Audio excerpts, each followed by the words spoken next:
Mesdames, Messieurs, bienvenue au journal. Participation à la vie de la société, la jeunesse invitée à adhérer au projet Oud Report.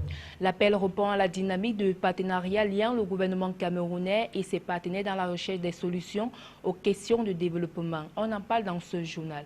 Enseignement supérieur, il faut revoir la configuration de l'offre de formation des techniciens supérieurs au Cameroun. Un séminaire atelier allant dans ce sens devient ce qui s'est tenu à Yaoundé, à la clé l'immense de la mise en œuvre d'une nouvelle catégorie des filières et spécialités de Bac+2 au Cameroun. Mesdames, Messieurs, bienvenue au journal sur CamNews 24.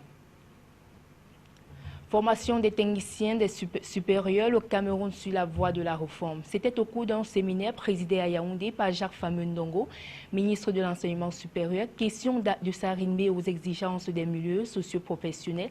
Il s'agit entre autres des formations des techniciens supérieurs en environnement agro-pastoral, chimique, industrie, technologique, commerce, gestion et sciences sociales, tourisme, hôtellerie et santé. Le récit de Jean-Pierre Bitongo, Joseph Ateba.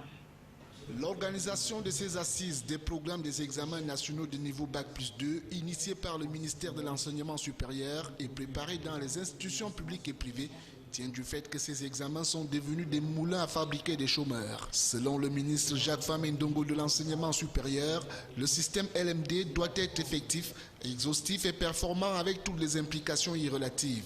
La formation en alternance, la comparabilité des systèmes, la transférabilité des crédits, la mobilité académique et surtout la flexibilité des parcours, soutenant que l'obligation de cohérence dont est soumis le système camerounais d'enseignement supérieur avec le contexte social exige une attitude de veille et d'innovation permanente. L'enseignement supérieur est désormais un facteur de production, de productivité et de croissance. C'est la raison pour laquelle il nous est apparu qu'il faille également revoir l'architecture des examens nationaux que nous organisons au niveau de l'enseignement supérieur. Vous savez qu'il y a 4 examens nationaux des niveaux Bac+2, le BTS, le DCEP, l'HPD et l'HINDI.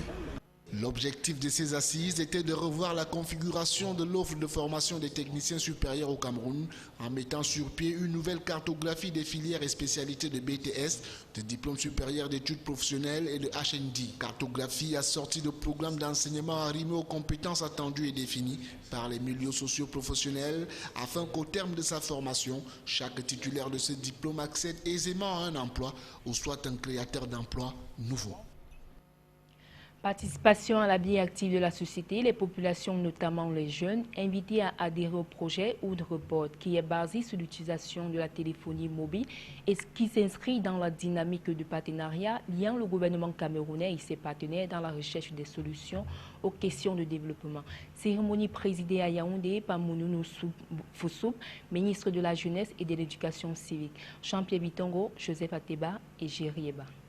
Pour une population totale estimée à plus de 20 millions d'habitants, le Cameroun, selon les chiffres de l'Agence de régulation des télécommunications de juin 2014, comptait plus de 16 millions d'abonnés à la téléphonie mobile. Raison pour laquelle le projet U-Report, qui est en train d'être implémenté, s'appuie sur cette architecture afin de toucher le maximum d'usagers de la téléphonie mobile. Selon les différents orateurs, ce projet constitue une opportunité qui va favoriser une plus grande mobilisation sociale pour l'atteinte des objectifs de développement durable. Pour le ministre Mounouna Foutsou, c'est un moyen de mobilisation, de participation et de responsabilisation sociale qui consiste à puiser dans la connaissance communautaire pour comprendre l'impact local et individuel des politiques et plans de développement.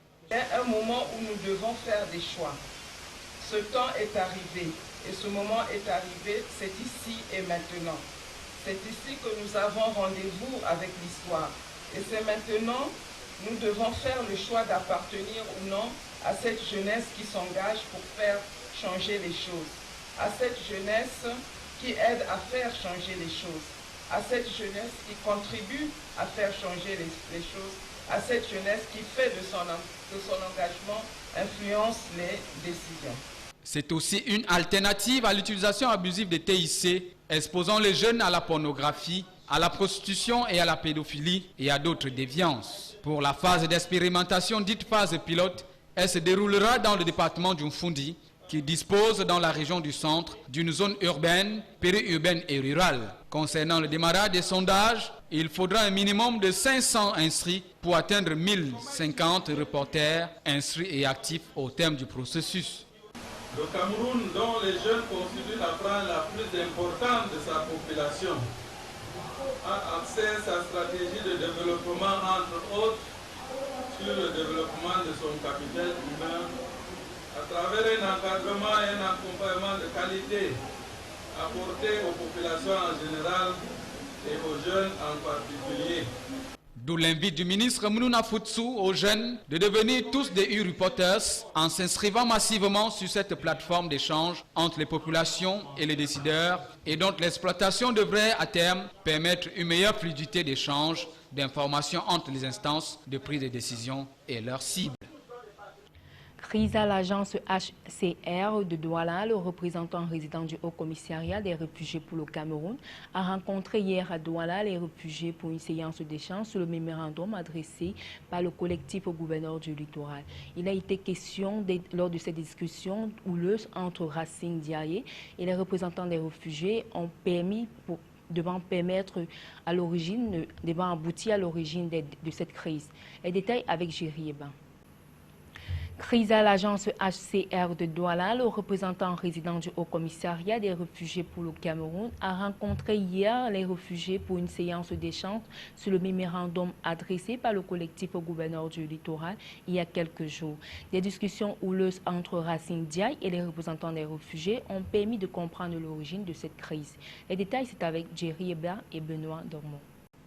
Le référendum des réfugiés de Douala adressé au gouverneur du littoral concernant les présumées violations de leurs droits par l'agence régionale du HCR porte déjà quelques solutions. Ce 27 novembre 2015, dans une salle comble des services du gouverneur, Racine Diaye, le représentant résident du Haut-Commissariat des Nations Unies pour les réfugiés au Cameroun, est venu s'entretenir avec l'ensemble des communautés vivantes à Douala. Le diplomate, en prenant la parole, a d'abord remercié l'État du Cameroun pour l'exemplarité de l'asile que le pays offre aux réfugiés centrafricains, tchadiens, congolais et ivoiriens. En s'agressant aux réfugiés à leur tour, Racine Diaye leur a demandé d'être des citoyens exemplaires en se soumettant aux lois et règlements du Cameroun. Deux annonces ont été faites, à savoir la lutte contre la fraude des demandeurs d'asile et le projet imminent de l'enregistrement biométrique vont permettre de limiter le banditisme. L'autre annonce concerne la baisse drastique de 40% du budget du HCR Cameroun pour l'année 2016. Dans le mémorandum de réfugiés, il est mentionné de supprimer certains partenariats pour faire bénéficier les réfugiés. Mais le représentant résident du HCR rétorque que le Haut-Commissariat des réfugiés n'est pas une banque centrale. Sur la récurrence des accusations des réfugiés contre les responsables et partenaires de l'agence HCR Douala, des mesures vont être prises à condition que les éléments de preuve soient présentés. S'il y a parmi les réfugiés qui ont des preuves, je dis des preuves matérielles, mon bureau est ouvert, ils peuvent venir me les présenter, mais en ce moment-là, on va engager des poursuites judiciaires avec l'appareil d'État. Il y a le ministère de la Justice, il y a quand même des magistrats. Nous allons faire cela, mais je leur dis attention, s'il s'avère que ces accusations ne sont pas fondées, la personne accusée, que ce soit le partenaire ou le HR, le personnel, peut se retourner contre le réfugié pour calomnie. Au cours des échanges, les réfugiés étaient très remontés contre les responsables HCR Douala. Les tensions étaient déjà perspectives dans chacune des prises de parole des représentants des réfugiés. Mais après la réunion, les uns et les autres sont restés sur leur soif. S'agissant de notre rencontre avec le représentant, bon, je ne peux pas dire que nous sommes satisfaits. Donc nous sommes rentrés à notre soif. Donc, nous n'avons pas vraiment été satisfaits dans le dit de monsieur le représentant. Donc, parce qu'apparemment c'est comme il a voulu vraiment d'un revers balayer toutes les revendications des réfugiés. Dans une note d'espoir et de bonne compréhension pour tous, le représentant résident du HCR Cameroun va poursuivre à huis clos des discussions avec les représentants des réfugiés afin de dissiper tous les doutes et clarifier une fois pour toutes cette situation de crise. Santé, l'atelier de formation sur la chirurgie laparoscopie, ouvert lundi dernier à Douala, à l'hôpital gynéco-obstétrique et pédiatrique de Douala, s'est achevé vendredi 27 novembre 2015. Placé sous le haut patronage du ministère de la Santé publique, cet atelier visait à booster les capacités des médecins chirurgiens de cet hôpital. Apollinaire Zobebon, Benoît Dornon. 5 jours, c'est le temps mis par les experts de la chirurgie laparoscopique venus de la France, de la Belgique et du Sénégal pour transmettre les techniques de cette nouvelle technologie aux médecins chirurgiens camerounais de l'hôpital gynéco-obstétrique et pédiatrique de Douala. La formation à laquelle on prépare plus de 150 participants était aussi ouverte aux étudiants en médecine.